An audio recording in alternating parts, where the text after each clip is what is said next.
So what we're looking at here, guys, is a report that one of a few that Andy gets that represents his 4 locations he has around Los Angeles.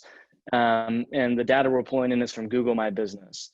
So if you don't know what Google My Business is, the easiest way to understand the significance of that platform is that's where you get Google reviews. If you've ever called a business that shows up on the map within a Google search, right? Like a restaurant or a plumber or an accountant, all of that data is tracked. And that's the data we're pulling into this report. So this is for 4 locations from January 10th of this year to April 9th of this year. So 4-month view. And a little more on this report, just, context that what you're looking at.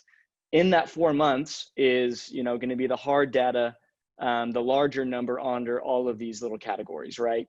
So if you want to start at the top left, from January to April, he had 73,958 total search impressions. However, the number beneath it is a same time frame going backwards, percentage growth. So from January moving back 4 months, what's the change? We want to look for change. We want to find the delta and then try and piece together, hey, this is working, right? And so there's a lot we do with Google My Business in particular. It is a part of our overall, scheme for SEO. But if you haven't gathered already, Andy's numbers are pretty crazy good. Disclaimer, not all of our clients are, cranking out these numbers, but these numbers for Andy also weren't really the case when we first started working with him. There's been a ton of growth from the stuff that we're doing on Google. So I can get into the specifics of tactics, but Nate, redirect me if you want. But Andy, one thing I've been thinking about, because you and I have talked about this data before, we have clients that we actually get really good phone call numbers for. Maybe the scale is different, maybe the market is different, but I'm curious for you, as we're talking process and operations and multi-location, how do you guys handle 3,100 organic phone calls in 4 months? How are you set up in your kind of front door to your sales process? Is that easy? What have you guys put in place to handle that? Has that stretched you guys? It was this year was it was definitely a stretching experience since I don't personally work like in the offices to hear those phones like just ringing off the hook constantly. Right.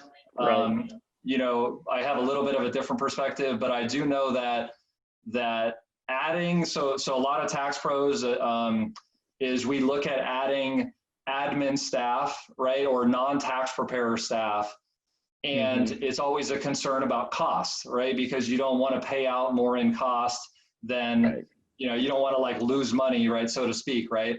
So what causes you to have utilization of your admin staff is inbound calls, right? Because you're normally not going to have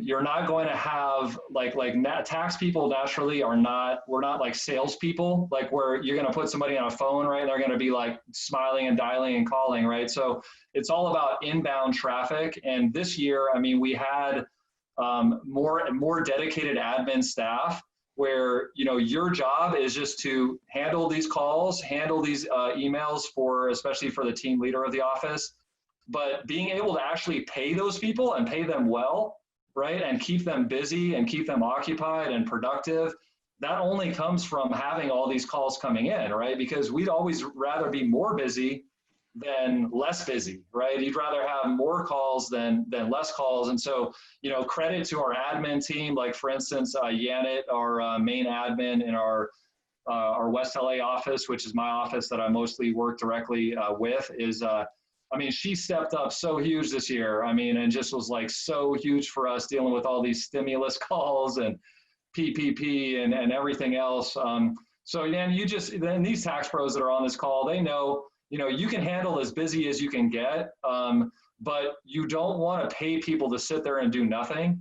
So when you add admin staff, having the marketing side of it, generating inbound, especially with Google search, I think Christian, like I mentioned, I was trying to give you a little advertisement and Nate said, but maybe this is a more appropriate time, but you can layer it on now. I've got the mic now. Nate's gone. Just come on. Shower me. I'm still here, Christian.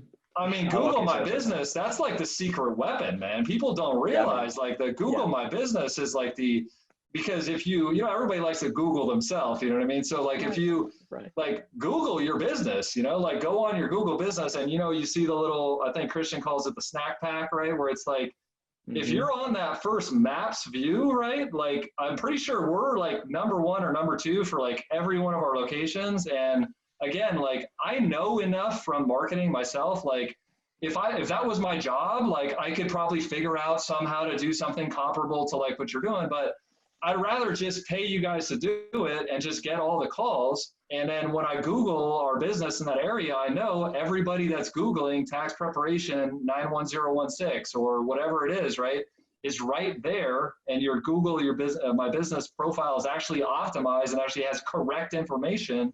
I mean, and I should point out was for these numbers, right? I didn't do anything for this. I did absolutely, this has really nothing to do with us other than taking care of clients that do call us. That's all Mm-hmm. we want to do anyways. And so I didn't do any of this. You guys did all this. And as long as we take care of the clients, that's all we need to do. And that's actually what most tax pros want to have happen.